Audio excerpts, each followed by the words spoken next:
Hi friends, ఈరోజు మనం beast movie review అయితే చూద్దాం. ఫస్ట్ ఆఫ్ ఆల్ ఈ మూవీ నాకైతే యావరేజ్ అనిపించింది. ఇక కథ విషయానికి వస్తే మాజీ ఎంఎంఏ ఫైటర్ లియోన్ తన గతంలోని తప్పిదాల కారణంగా జీవితంలో అన్ని కోల్పోతాడు.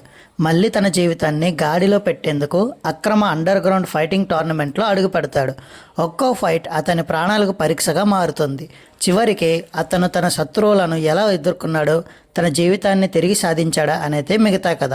ఇక ఈ మూవీ ప్లస్ పాయింట్స్ గురించి వచ్చేస్తే ఎంఎంఏ ఫైట్లో చాలా రియలిస్టిక్గా ఉత్కంఠభరితంగా చిత్రీకరించారు. హీరో నటన, శారీరక హావభావాలు ఆకట్టుకుంటాయి. బ్యాక్గ్రౌండ్ మ్యూజిక్ ఫైట్ సన్నివేశాలకు మంచి ఎనర్జీని ఇస్తుంది. క్లైమాక్స్ ఫైట్ ప్రేక్షకులను చివరి వరకు ఉత్కంఠంలో ఉంచుతుంది. ఇక మైనస్ పాయింట్స్ గురించి వచ్చేస్తే కథ కొత్తగా అనిపించదు. కొన్ని పాత్రలకు తగినంత ప్రాధాన్యత ఇవ్వలేదు. ఎమోషనల్ సన్నివేశాలను మరింత బలంగా ఉండాల్సింది. ఇక సాంకేతిక అంశాల గురించి వచ్చేస్తే దర్శకుడు యాక్షన్ సన్నివేశాలపై ఎక్కువ దృష్టి పెట్టాడు. సినిమాటోగ్రఫీ, ఫైట్ కొరియోగ్రఫీ చాలా బాగున్నాయి. ఎడిటింగ్ వేగంగా సాగుతుంది కాబట్టి సినిమా ఎక్కడ బోర్ కొట్టదు. ఇక ఫైనల్ వెర్డిక్ట్కి వచ్చేస్తే యాక్షన్, ఫైటింగ్ సినిమాలు ఇష్టపడే వారికి బీస్ట్ మంచి వినోదాన్ని ఇస్తుంది. కథ సాధారణమైనప్పటికీ ఫైట్ సన్నివేశాలు మరియు హీరో నటన సినిమాను ఆసక్తికరంగా నిలబెడతాయి.